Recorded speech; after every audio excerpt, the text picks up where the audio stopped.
অঘোষিতভাবে হামলা করে খামেনি ও তার লোকজনকে আমরা এটার নিন্দা জানাই। আমরা চাই তবে ইরান যেন আরব বিশ্বের অন্যান্য রাষ্ট্রে অন্যায়ভাবে হামলা না করে সেটা আমরা প্রত্যাশা করি। ঠিক আছে, আমরা পরম তৃপ্তি পাবো যেদিন দেখবো আমরা পরম তৃপ্তি পাবো যেদিন দেখবো আমেরিকা ভেঙ্গে টুকরা টুকরা হয়ে গেছে। আয়াতুল্লাহ খামেনিকে হত্যা করা হয়েছে, তার মৃত্যু হয়েছে, মানবিক কারণে আমরা দুঃখ পেয়েছি। একটি দেশের শাসককে এইভাবে হত্যা করা চরম অমানবিক, ঠিক কিনা? অমানবিক কিনা? চরম অমানবিক, চরম পর্যায়ে ধৃষ্টতা হয়েছে। এটাই পশ্চিমাদের গণতন্ত্র। বাংলাদেশে যারা পশ্চিমাদের আদর্শ অনুসরণ করে আদর্শ গণতান্ত্রিক রাষ্ট্র বানাতে চান তাদেরকে বলছি, শোনেন, পশ্চিমাদের কাছে কোনো মানবতা নাই, ন্যায় বিচার নাই। তার মতো যে সকালবেলা অঘোষিতভাবে হামলা করে খামেনি ও তার লোকজনকে হত্যা করেছে, আমরা এটার নিন্দা জানাই। আমরা তবে ইরান যেন আরব বিশ্বের অন্যান্য রাষ্ট্রে অন্যায়ভাবে হামলা না করে সেটা আমরা প্রত্যাশা করি। যেখানে যেখানে মার্কিন ঘাঁটি আছে সেখানে হামলা করা হোক, এটা আমরা চাই। কিন্তু সৌদি আরবিয়া যেখানে ঘোষণা দিয়েছে তাদের আকাশসীমা আমেরিকাকে ব্যবহার করতে দিবে না, সেখানে রিয়াদে হামলা করাটা চরম ন্যাক্কারজনক কাজ হয়েছে ইরানের, এটা আমরা মনে করি। বিশেষ করে আরামকো তেল শোধনাগারে যে হামলা হয়েছে, এটা তো কোনো মার্কিন ঘাঁটি ছিল না, এটা খুবই ন্যাক্কারজনক কাজ। আমরা বিশ্ব মানবতার শত্রু পশ্চিমা শয়তানদের বিরুদ্ধে, বিশেষ করে সন্ত্রাসী স্বীকৃতি আইনবাদী প্রতিদিন করে যাব ইনশাআল্লাহ। নিরীহ মানুষ ইমানের সাথে যারা মৃত্যুবরণ করেছে, আমরা আল্লাহর কাছে তাদের শাহাদাত কামনা করি। মুসা আলাইহিস সালাম বিদায় নিছেন, তার লাঠিও যদি এই লাঠি থাকতো তো মুসলমানকে হত্যা করতে তো আর বোমা মারত না, এই লাঠি ছাড়তো। মুসা নবী গেছেন, তার লাঠিও। সুনান বাইহাকির হাদিস, আল্লাহর হাবিব সাল্লাল্লাহু আলাইহি ওয়াসাল্লাম ইরশাদ করেছেন, আলানাল্লাহুল হাদিদা বিয়াদি দাউদা। পয়গম্বর দাউদের মুজিজা ছিল, আল্লাহ পাক তার হাতে শক্ত লোহাকে পানির মতো গালায় দিয়েছেন। লোহা ধরতেন, নরম হয়ে যেত, ইচ্ছে মতো অস্ত্র বানাতেন। দাউদ আলাইহিস সালাম বিদায় নিয়েছেন, মুজিজাও। ঈসা আলাইহিস সালাম তিনি মাটি দিয়ে পাখি বানাতেন, আল্লাহর নাম নিয়ে ফু দিতেন, পাখি উঠত আকাশে। ঈসা নবী আকাশে আছেন, উনি মারা যান নাই। কোথায় আছে? ওয়েটিং এ আছেন, ঠিক কিনা?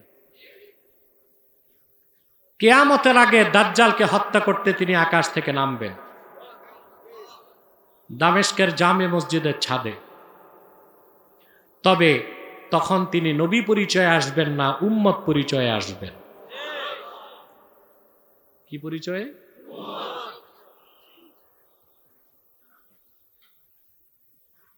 সাবেক নবী আসবেন রাসূলুল্লাহর উম্মত পরিচয়ে। সুবহানাল্লাহ। এটা খুব সূক্ষ্মভাবে মনে রাখতে হবে, এর ভুল ব্যাখ্যা করলে ফায়দা নিবে খ্রিস্টানরা। খ্রিস্টান এখন ধর্ম প্রচারে বলে যে খ্রিস্টান ধর্ম করতে সমস্যা কই, ঈসা নবী তো নামবে, তা এখন তার দিন মানতে সমস্যা কি? এই জন্য স্পষ্ট করে দিতে হবে, ঈসা যখন আকাশ থেকে নামবেন নবী পরিচয় থাকবে না, উম্মতে মুহাম্মদী পরিচয় আসবে, ঠিক কিনা?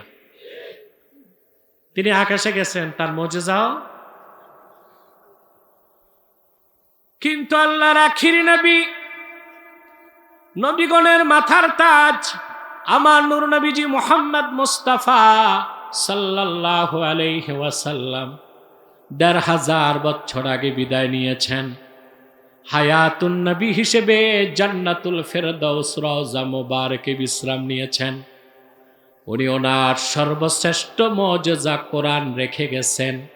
১৫০০ বছর হয়ে গেছে, সেই কোরআনে কোনো পরিবর্তন আসে নাই, কিয়ামত পর্যন্ত আসবে না। রাসূলুল্লাহ মুজিজা রেখে গেছেন, সে মুজিজার নাম কি? জোরে। আল্লাহর হাবিব বলেছেন, বুখারী শরীফের হাদিস, ফাআরজু আন আকুনা আকসারাহুম তাবিআন ইয়াউমাল কিয়ামাহ। কোরআন আমার মুজিজা হবার কারণে আমি আশা করি কাল কিয়ামতের দিন আমার উম্মতের সংখ্যা সবচেয়ে বেশি হবে। হাসরে ১২০টা কাতার হবে, তার মধ্যে ৮০ কাতার হবে আল্লাহর হাবিবের উম্মত। বলেন সুবহানাল্লাহ। এই কোরআনের কারণে। সুবহানাল্লাহ। সে কোরআন নাজিল হয়েছে রমজান মাসে, মাসের দাম বেড়ে গেছে, কিন্তু সেই কোরআন যদি আমার আপনার সিনায় প্রবেশ করে, আমার আপনার দাম কতটুকু বাড়বে? কথা বলেন। সেই কোরআন নাজিলের কারণে রমজানের দাম এত বেড়ে গেছে। ফ্যানটা একটু ঘোরালে ভালো হয়, আমার সমস্যা একটু, বাস বাস বাস। সে কোরআন যদি সিনায় আসে, দাম বাড়বে আমাদের। কতটুকু বাড়বে? একটা হাদিস শোনাচ্ছি। وعن عائشة أم المؤمنين رضي الله تعالى عنها أنها قالت قال رسول الله صلى الله عليه وسلم الماهر بالقرآن مع السفرة الكرام البررة। উম্মাত জননী জ্ঞান তাপসী আম্মা জান আয়েশা রাদিয়াল্লাহু তাআলা আনহা বর্ণনা করেছেন, আল্লাহ রাসূল সাল্লাল্লাহু আলাইহি ওয়াসাল্লাম ইরশাদ করেছেন, আল মাহিরু বিল কোরআন আই আল হাযিকু বিল কোরআন। আমার জীমানদার উম্মত কোরআনকে ধারণ করবে, লালন করবে, কোরআন ভিত্তিক জীবন গঠন করবে, কাল কিয়ামতের দিন জিবরিল, মিকাইল, ইসরাফিল, মালাকুল মউতের সমান মর্যাদা তাকে দান করে আল্লাহ বেহেশত দিবেন।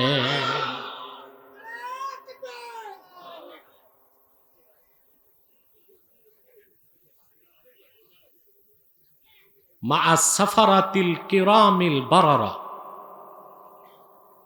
সাফেরা, সাফের এর বহুবচন সাফারা। 4 জন ফেরেশতাকে সাফারা বলা হয়। কয়জন? ফেরেশতা তো অনেক, ফেরেশতা অনেক না? ফেরেশতা সৃষ্টি, এটা সরাও, ড্রোনটা সরাও, মানুষ ভয় পাবে আবার বোম আসছে কিনা। ড্রোনটা নিয়ে যাও। কথা শুনতেছেন? ধৈর্য আছে? মনোযোগ আছে? ফেরেশতা সৃষ্টি অব্যাহত আছে, ঠিক না? আব্দুল্লাহ বিন আব্বাস রাদিয়াল্লাহু তাআলা আনহুমা থেকে বর্ণিত, তানওয়ীরুল মিকবাস মিন তাফসীর ইবনে আব্বাস এসেছে, হযরত জিবরিল প্রত্যেকদিন সকাল থেকে সন্ধ্যা, সন্ধ্যা থেকে সকাল যতবার তাসবিহ পড়েন, ইয়াখলুকুল্লাহু বিকুল্লি তাসবিহাতিন মালাকান ইয়াস্তাগফিরু লিল মুমিনিনা ইলা ইয়াউমিল কিয়ামাহ। জিবরিলের প্রত্যেকটা তাসবিহ থেকে আল্লাহ তাআলা নতুন করে একজন ফেরেশতা বানান। সৃষ্টির পর থেকে যার কাজ, কিয়ামত পর্যন্ত উম্মতে মুহাম্মদীর জন্য গুনাহ মাফের দোয়া করবে। এই অগণিত ফেরেশতার মধ্যে 4 জন হচ্ছে সাফারা। কয়জন? জিবরিল, মিকাইল, ইসরাফিল। আজরাইল নাম কোরআন শরীফে নাই, সিয়াসিত্তাতেও নাই, মালাকুল মউত। আজরাইল বলা যাবে, সমস্যা নাই, আল্লাহ যেটা বলছেন ওটা বললে বেশি সওয়াব না?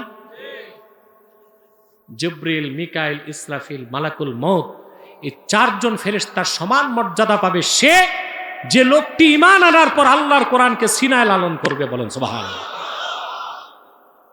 কোরআনকে লালন করব, জোরে বলে। এখন আসুন একটা সূক্ষ্ম বিষয়, যে মাসে কোরআন নাজিল হলো, মাসের দাম বেড়ে গেছে বুঝলাম, ওই মাসে আবার আল্লাহ রোজা দিলেন কেন? কোরআন নাজিলের মাস রমজান, আবার রোজা রাখার মাস, জোরে বলেন। যে মাসে কোরআন নাজিল হলো সেই মাসে 30 দিন সিয়াম সাধনাকে আল্লাহ কেন ফরজ করছেন? প্রশ্ন আসে না? ফখরুদ্দিন রাজি খুব সুন্দর জবাব দিয়েছেন। ইমামে রাজি তার তাফসীরে লেখেন, ইন্না বাইনা নুজুলিল কুরআনি ওয়া সিয়ামি রমাদান মুনাসাবাতুন যাহিরাতুন লিআন্নাল আলাইকাল বাশারিয়া মানিয়াতুন লিদুখুলি আনওয়ারিস সামাদিয়া ফিল কুলুব। রমজান মাসে আল্লাহ কোরআন নাজিল করেছেন, সেই মাসে 30টি রোজাকে ফরজ করেছেন। তার কারণ হচ্ছে কোরআন হচ্ছে নূর, রুহের মধ্যে কোরআনের নূর প্রবেশ করার ক্ষেত্রে বাধা হয়ে দেহ কি আলাইকুল বাশারিয়া, দৈহিক সত্তা। আমাদেরকে আল্লাহ কিন্তু বন্দী করছেন আমাদের রুহকে দেহ দিয়ে, ঠিক কিনা? এজন্য মানুষ বলে মৃত্যুবরণ করছে, সুফিরা বলে মানুষ মুক্তি লাভ করছে। আমরা কি বলি? লোকটা মৃত্যুবরণ, সুফিরা কি বলে? মুক্তি লাভ করছে। সুবহানাল্লাহ। সুফিদের ভাষাই আলাদা, আল্লাহ আলাদের ভাষাই আলাদা। আমরা বলি মৃত্যুবরণ করছে, সুফিগণ বলেন মুক্তি লাভ করছে। সুবহানাল্লাহ। মাউতুল আউলিয়া রাহাতুন, আল্লাহর ওলিদের মৃত্যু হচ্ছে আলা একে বাশারিয়া, দেহ পিঞ্জরা থেকে মুক্তি লাভ করে আত্মা আল্লাহর সান্নিধ্যে চলে যাওয়া।